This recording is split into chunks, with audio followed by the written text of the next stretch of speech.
शेतकरी मित्रांनो, आजच्या या महत्त्वाच्या अपडेटमध्ये राज्यभरातील अनेक शेतकऱ्यांसाठी आर्थिक दिलासा देणाऱ्या मोठ्या बातम्या समोर येत आहेत. मागील काही दिवसांपासून विविध योजनांचे पैसे हप्त्यांमध्ये जमा होत असून हजारो शेतकरी याचा प्रत्यक्ष फायदा घेत आहेत. त्यामुळे अनेकांचे चेहरे पुन्हा हसरे झाले आहेत.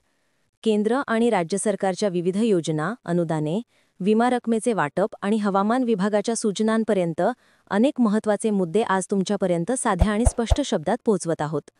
सर्वात मोठी बातमी म्हणजे पीएम किसान सन्मान योजनेचे नवीन हप्ते आता टप्प्याटप्प्याने शेतकऱ्यांच्या खात्यामध्ये जमा होत आहेत.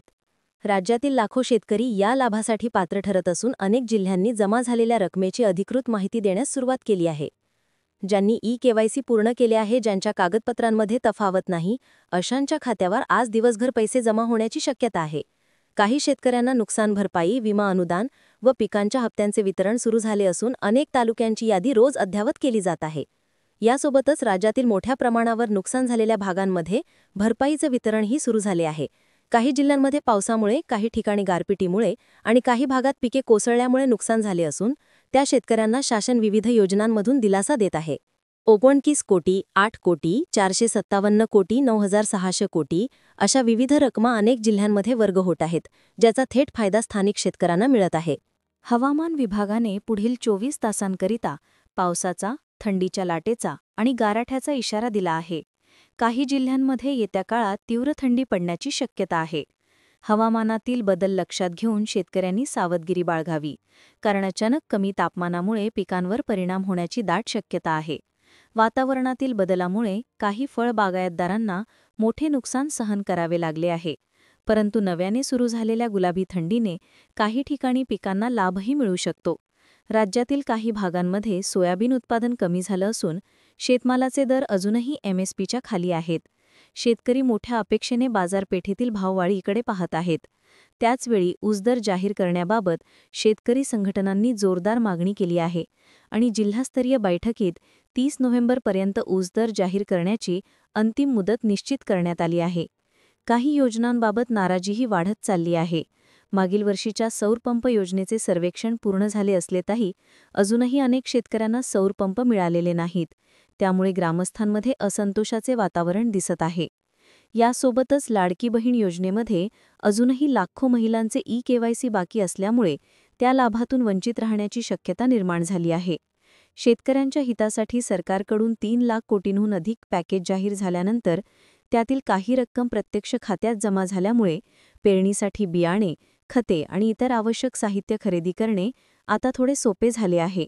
उर्वरित रक्कमही लवकरच जमा होईल, अशी माहिती अधिकृत पातळीवर देण्यात येत आहे.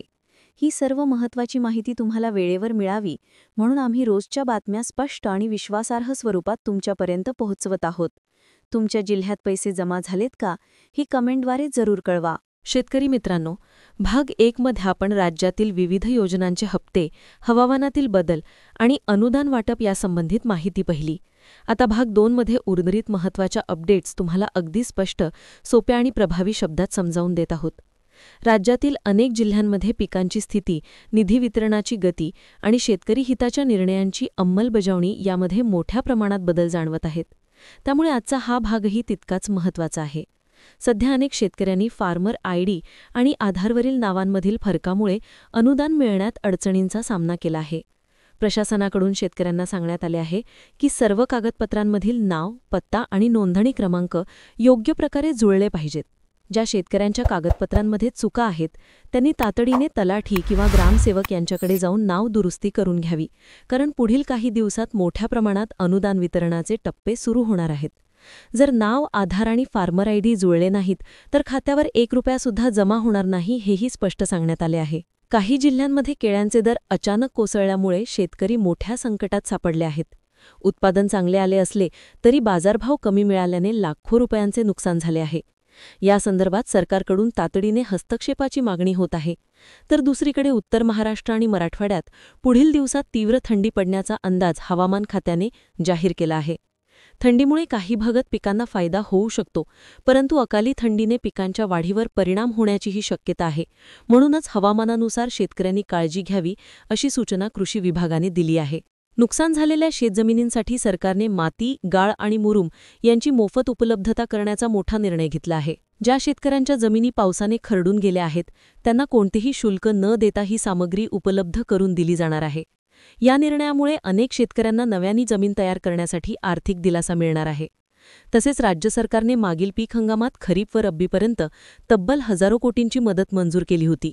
आता त्यापैकी मोठ्या रकमा प्रत्यक्ष खात्यात जमा होऊ लागल्यामुळे शेतकऱ्यांमध्ये काही प्रमाणात समाधान दिसत आहे.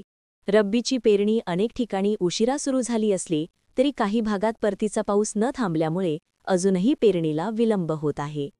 अशा परिस्थितीत खतांची उपलब्धता, बियाण्यांची गुणवत्ता आणि बाजारभाव याबाबत शासनाकडून शेतकऱ्यांना मार्गदर्शक सूचना देण्यात येत आहेत. सध्या राज्यातील अनेक कृषी विभागांनी पेरणीसाठी आवश्यक असलेल्या साहित्याबाबत तपासणी मोहीमही सुरू केली आहे. शेतकऱ्यांनीही खतांचे बोगस साठे, बनावट बियाणे यापासून सावध राहावे असे आवाहन करण्यात आले आहे.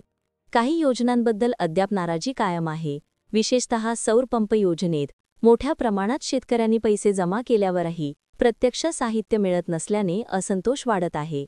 ग्रामपंचायत स्तरावर चौकशी, अर्जांची पडताळणी आणि सर्वेक्षणात उशीर झाल्यामुळे अनेकांना मदत मिळाली नाही. त्यामुळे आता शेतकरी संघटनांनी या विषयावर आंदोलनाची तयारी दर्शवली आहे. शासनाकडून या तक्रारींची पडताळणी करण्यात येत असून लवकरच आवश्यक निर्णय घेण्यात येईल अशी माहिती दिली आहे. दुसरीकडे पीएम किसान योजना, विमा योजना आणि आपत्तीग्रस्त समर्थन निधी याबाबत नवनवीन सुधारणा लागू केल्या जात आहेत.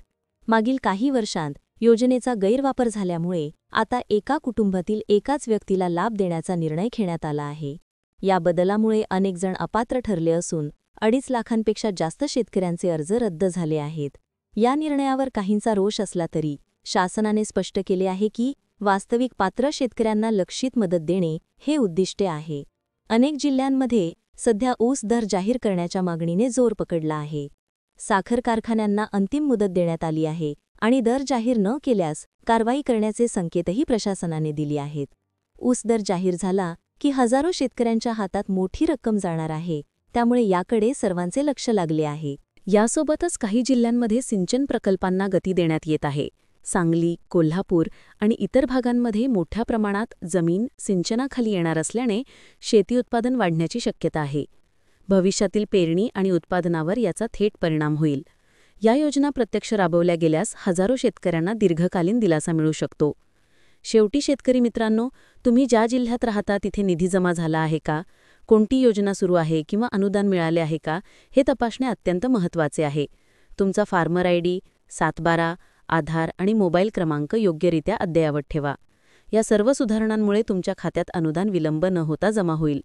तुम्हाला काही अडचण असल्यास स्थानिक अधिकाऱ्यांशी त्वरित संपर्क साधा. तुमचा जिल्हा आणि तालुका कोणता हे खाली कमेंट्समध्ये नक्की सांगा, कारण तुमच्या भागातील ताज्या अपडेटनुसार पुढील माहिती दिली जाईल. रोजच्या शेतीबाबतच्या सर्व अपडेट्ससाठी आमचे संदेश वेळेवर वाचत रहा. तुमच्या प्रत्येक प्रतिक्रियेने आम्हाला आणखी चांगली माहिती देण्यास मदत होते.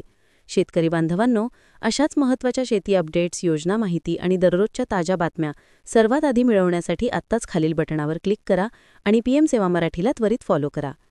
नवीन योजना, अनुदान, हप्ते, हवामान अलर्ट आणि जिल्हावर अपडेट्स जाणून घेण्यासाठी आजच पीएम सेवा मराठीला जॉईन व्हा.